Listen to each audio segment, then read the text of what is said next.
A very good morning, dear children. Today we are going to continue with chapter 17, Introduction to Biotechnology. Now, when I told you in the last class, I told you that this chapter is divided into three parts. First is animal tissue, second is plant tissue, and third is biotechnology. We've already completed with the first part, that is animal tissue. Today we will be doing the second part, that is plant tissue. Plant tissue is divided into two, meristematic and permanent.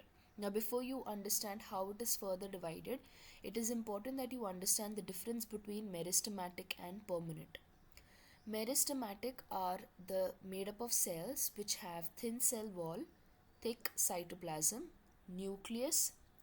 They do not have vacuoles and they do not have spaces between them. Meristematic, the main distinct characteristic about this tissue is that it has the ability to divide and give rise to new cells. And that is a main difference between meristematic and permanent. Permanent tissues are those tissues which have lost the ability to divide. So, if I have a meristematic tissue which is dividing and forming new cells, if the cell loses its ability to divide, if it remains in a specific place and starts doing one specific function, then it will be called as a permanent tissue. So the difference between meristematic and permanent is that meristematic has got the ability to divide and form new cells, permanent has lost the ability to divide. Let's just take an example and look at this. Suppose this is a meristematic tissue which is dividing and giving rise to new cells. But now what has happened?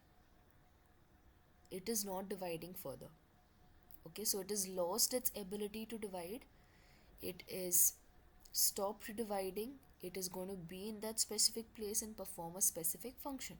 So now you will not call it to be meristematic, you will call it to be permanent because it has lost its ability to divide.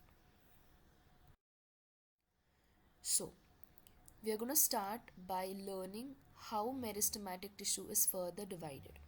Meristematic tissue is further divided into three: apical, intercalary, and lateral, and this is based upon the location in which it is found in the plant. So, meristematic tissue is divided into apical, intercalary, and meristem. Apical meristem is present at the tip of the stem and the root. That is why in the picture on the left you find it to be written two times, one at the top and one at the bottom. The main role of apical meristem is to increase the length of the plant by increasing or bringing about growth at the root and at the shoot. Okay, so apical meristem is present at the tip of the stem and the root. Intercalary meristem is present at the base of the petiole. Now, what is a petiole? Petiole is nothing but the structure that connects the leaf onto the stem. So, intercalary meristem is present at the base of the petiole and it helps in bringing about the formation of the leaf and the formation of the flowers. Lateral meristem is present on the sides of the stem and the root. So because it's present on the side, it helps in increasing the diameter of the stem and the root. So that is a main three types of meristematic tissue. So meristematic tissue, depending upon the location, is divided into apical, intercalary, and lateral. So what we have done just now is meristematic, that is apical, intercalary, and lateral. Now we're going to go on to permanent. Permanent tissues are divided into simple permanent and complex permanent. Simple and complex, the word itself is telling you the meaning. Simple permanent means it's going to be made up of single type of cell, and complex permanent means it's going to be made up of more than one type of cell. So let's look at the types of simple permanent. Simple permanent is divided into three: parenchyma, collenchyma, and sclerenchyma. Let's start with parenchyma. Parenchyma, these are those simple permanent tissues that are present in all parts of the plant. These are the cells which have thin cell wall, and they have the middle part of the cell is covered with a, it is, the place is taken up by a vacuole.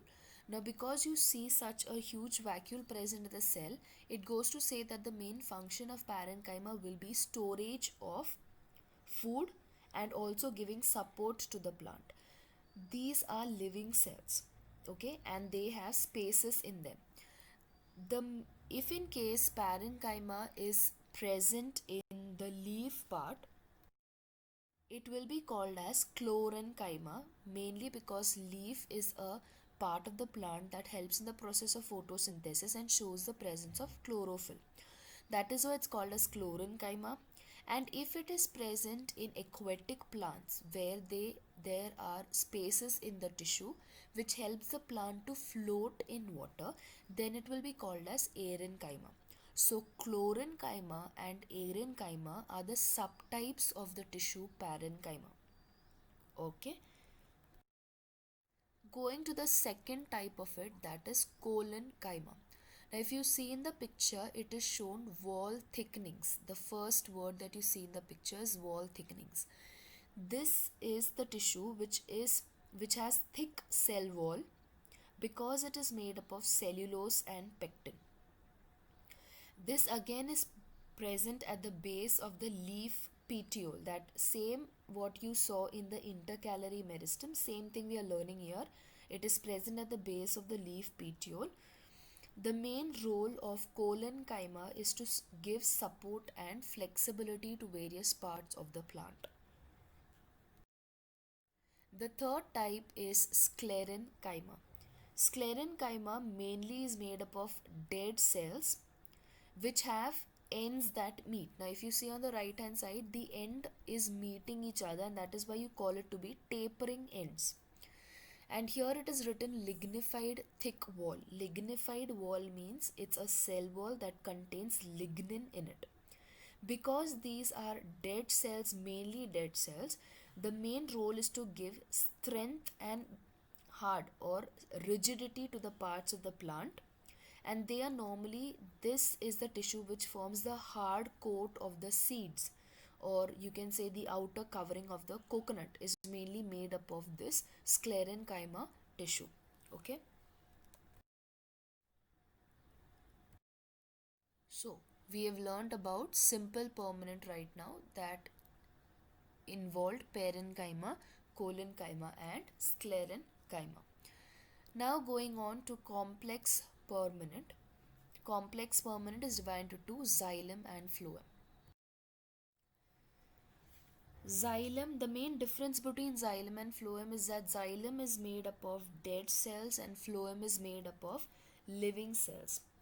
Xylem is used for conduction of water and minerals. We know that in a plant, you have the root that is absorbing the water, and along with that also dissolved minerals. Now from the root, this water and minerals that is being absorbed has to go to all parts of the plant. So xylem acts as an inner tube which moves from the root to all parts of the plant and helps in giving the water and the minerals to different parts of the plant. That is why xylem will always be moving, or it works only in the upward direction, because it's from the root towards the shoot. That is why you see the arrow moving up. Phloem, however, helps in conduction of food.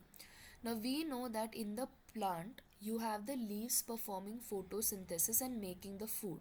Now from the leaf, it has to go to the upper part of the plant also, and it has to go towards the roots also. That is why phloem works in two direction. It works in the upward direction as well as it works in the downward direction. And it does not work as one single tube, but it has many cells which are being connected to one another, or tubes which are joined to one another. Okay, so the main difference between xylem and phloem is xylem is made up of dead cells, phloem is made up of living cells. Xylem is used in conduction of water, phloem is used in conduction of food. Xylem is one single tube that is connected. Phloem is many cells connected together. Xylem works in the upward direction. Phloem works in both upward and downward direction. So let's just do a quick revision of what we have done till now. Plant tissue divided into two, meristematic and permanent. I told you the main difference between the two. Meristematic has the ability to divide and permanent has lost its ability to divide. Meristematic, depending upon its place or location, is divided into apical meristem, intercalary meristem, and lateral meristem. Apical, as its name is suggesting, it's present at the tip of the stem and the root and helps in increasing the length. Intercalary is present at the base of the petiole and helps in formation of leaves and flowers. Lateral meristem is present on the sides of the stem and the root, and that is why helps in increasing the diameter. Permanent tissues are further divided into simple permanent and complex permanent. Simple means it's made up of one single type of cell and it's divided into parenchyma, collenchyma, and sclerenchyma. Parenchyma is present in all parts of the plant. It has vacuoles and helps in support and storage of food. Its subtypes are two. You have chlorenchyma and arenchyma, depending upon whether it's helping in photosynthesis or whether it's helping aquatic plants to float. Collenchyma is the tissue which has cells cell wall made up of cellulose and pectin, and it's present at the base of the leaf petiole, helps mainly in support and flexibility. Sclerenchyma is a lignified cell wall. That means it has a cell wall made up of lignin, mainly made up of dead cells. Because it is dead, the main role will be to give rigidity and strength to the parts of the plant and normally forms the hard coats of the seeds. You have complex permanent cells, which obviously is made up of more than one type of cell. It is divided into two, that is xylem and phloem. We discussed about the difference. Xylem helps in conduction of water. It has one single tube that is connected. It moves only in the upward direction and is made up of dead cells. Phloem helps in conduction of food, works in, it has many cells connected together. It works in both upward and downward direction and it's made up of living cell. This second part of the chapter is comparatively a lot, it's simple as compared to animal tissue. Okay, so I hope this part of plant tissue is clear to all.